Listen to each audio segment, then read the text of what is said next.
All right, so where are the markets headed from here? Steve Kroll is managing director of Monness Crespi Hardt. He has 40 years investment experience. Lincoln Ellis is managing director of the Lynn Group. He joins us from Chicago, and we kind of build this as a bull-bear debate. But neither one of you, and it's very tough to find, especially today, a bull in this market, right? Right. Well, when we were on January and actually December, we said that this year we were very cautious. There are some stocks we like, but the problem then was just the sovereign debt issue, which has not gone away.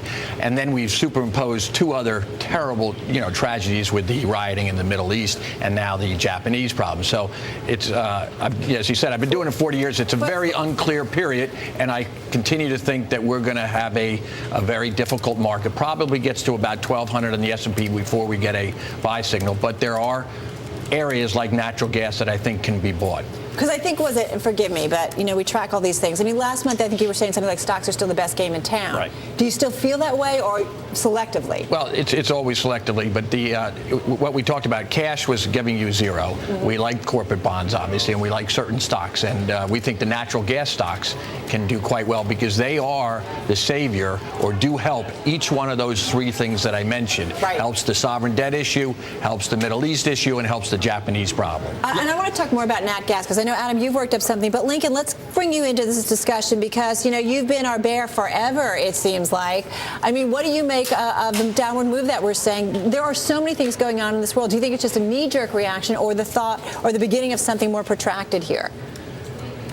Well, sometimes it takes a catastrophic event to sort of wake up the market to the reality around it. And the reality is twofold. One, when you take the third largest economy in the world offline, it puts a lot of uncertainty out there as to large parts of the manufacturing chain, particularly in terms of technology. And then it also begs the question, how stable and how robust is this global recovery that we've been experiencing over the course of the last 2 years? And it seems to me that investors are sort of taking a pause and moving to the sideline to wait and see how robust this economy really is when you have a kind of major shock like taking that third largest economy off the rails. To be fair, Lincoln, I mean, even you couldn't have predicted the earthquake in Japan, but you have been saying that this nascent recovery we're seeing is going to kind of peter off here. I mean, that's been your premise. Does what's happened in Japan, what's happening in the Middle East, do these exogenous shocks really put the brakes on? Exogenous? Julie, you're getting at me? Exogenous, okay.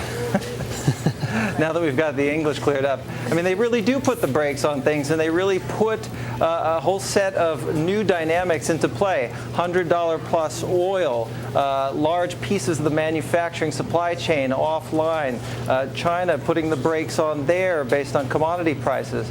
You're seeing indiscriminate, really, selling across all asset classes for the last 3 days. People are definitely taking a time out. One asset class we've been focusing on so much is really the energy sector. Adam, I want to bring you into this because what you're saying, what you're hearing is it's all about natural gas, and Steve talked about this a little bit earlier. Oh, yeah, Steve, I know you're going to love this one. The guys at Goldman, I read a ton of reports today on nuclear. The one that really grabbed me was the report out of Goldman where they said there are 5 big nuclear operators here in this country: Exelon, Energy, Dominion Resources, NextEra, and Duke. And as you can see between them, they account for about 2/3 of all of the nuclear energy produced in this country. And for Exelon and Energy, by the way, also about 90 to 95% of their earnings. That's where the issue is. Well, the guys at Goldman point out before you even had Japan, you had 3 other issues arguing against nuclear. Number one, construction. The average market cap for these nuclear producers is about $15 billion. The cost of a new plant, $10 billion. So it's 2/3 of your market cap. They're just too expensive. There's no CO2 mandate, meaning because there's no carbon credits or no cap and trade, you don't have to produce clean energy, for better or worse, in this country, so less of a mandate. And there's so much cheap natural gas, which means it's actually cheaper to create electricity with nat gas right now at these prices than nuclear. So over at Goldman, and again, Steve, this one goes out to you. Goldman's saying buy nat gas, buy Cabot Oil, the cheapest of the gas explorers. They're saying get out of Exelon, Energy, and Duke. Steve, what do you think? You buying it? Well, Adam, I think that it's cheap, it's here, it's safe. And just take the BTU equivalent. Nat gas is $4, the equivalent. That makes it $40 versus oil at $100. To me, it's a no-brainer. And if you address, as I said, the three big issues we have, sovereign debt can be lowered by lowering your energy bill by 50%. You also have less dependence on the Middle East, and obviously Japan is going to need some LNG. So natural gas to me is the easy way to go in a very difficult market. If it makes so much sense, then why isn't it happening? Well, we have no energy policy yet. Hopefully people in Washington figure this out. I mean, I find it amazing that a public utility hasn't come in, whether it's in New York or whatever it is, that has some natural gas, but has some other oil and also nuclear, and bought a natural gas company, locked in their supplies for the next 10 years at 50% below average price. Right. To me, it's just mind-boggling. Let me ask you your response to Lincoln's premise that this recovery is going to kind of peter out, and he's been saying this for a while now. What do you think about the U.S. economy and the recovery that we're seeing? We here? take a little bit different tack. We think the U.S. recovery, while it has been stimulated by some of these programs, has been superb. Housing, even though today's numbers were disappointing on the starts, housing sales have actually picked up fairly dramatically. And a number of the names that we mentioned on here several months ago are up 90%. That's not the home builders. The home builders, right, you guys like. We like Pulte Homes. We've liked Lennar for a long time.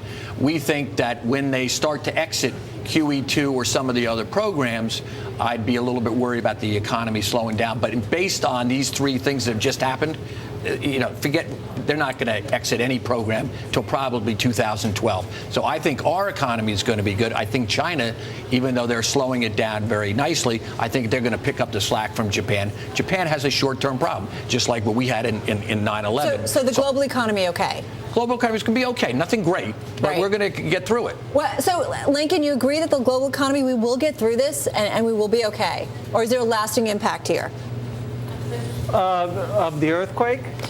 Well, no, but I'm just saying the impact in terms of what it does to the global economic recovery. Do you see it as having a much more longer impact? Is the sky now falling? Well, it feels like it. The sky is certainly not falling, and as you both know, I mean, we've tried to be more constructive about things, and that's really about the pace, tone, and tenor of the global recovery, where it takes hold, how it takes hold.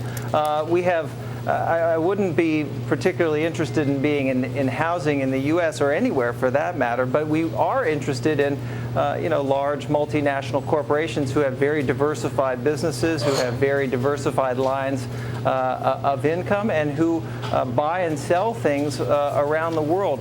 The emerging markets are, while they've had a very difficult time, and we talked about that last year, are going to be a hugely stimulative part of the global recovery.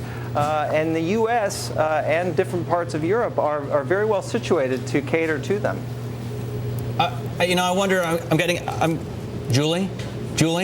I'm getting a little voice in my head saying, Julie, even as stocks fall, there are still strategists who say this is a buying opportunity. What can you tell us about that, And Jules? they're not looking necessarily at the emerging markets like we're talking about, like Lincoln is talking about. They're talking about here in the U.S. So if you look at the pullback we've had over the past couple of days, we have had some strategists come out and make commentary. We've had Tom Lee of J.P. Morgan, who, yes, is a bull a lot of the time. He says we might have seen the low for the year already and that this is a buying opportunity. And Mary Ann Bartels, who I know you guys are going to talk to in a moment, is not so much looking at the fundamental side. She's looking at the technicals, and she's saying right now those technicals are not showing an end to the bull market rally. We might have broken that sort of upward trend line, but she says we're still not breaking it in a substantial enough fashion to see an end to the bull market rally. So I know you're going to get some more details from her in a moment, but I know the guys we're talking to right now are not necessarily agreeing here.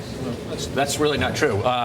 We have not had in the last year and a half a 5 to 8% correction, which we can have very easily. We're now only slightly down in the year, so we could probably correct another 5% and still be in a bull market. All right, Steve, thanks so much for joining us. Steve Kroll. Lincoln, what was that, Lincoln? What? From the peak we've corrected, and in fact Europe's down 12% now. Europe's in a full-blown correction. I'm talking about the U.S. What's Europe? Where's now Europe? You guys start to disagree. We got to run. Lincoln, Steve, thank you so much as always.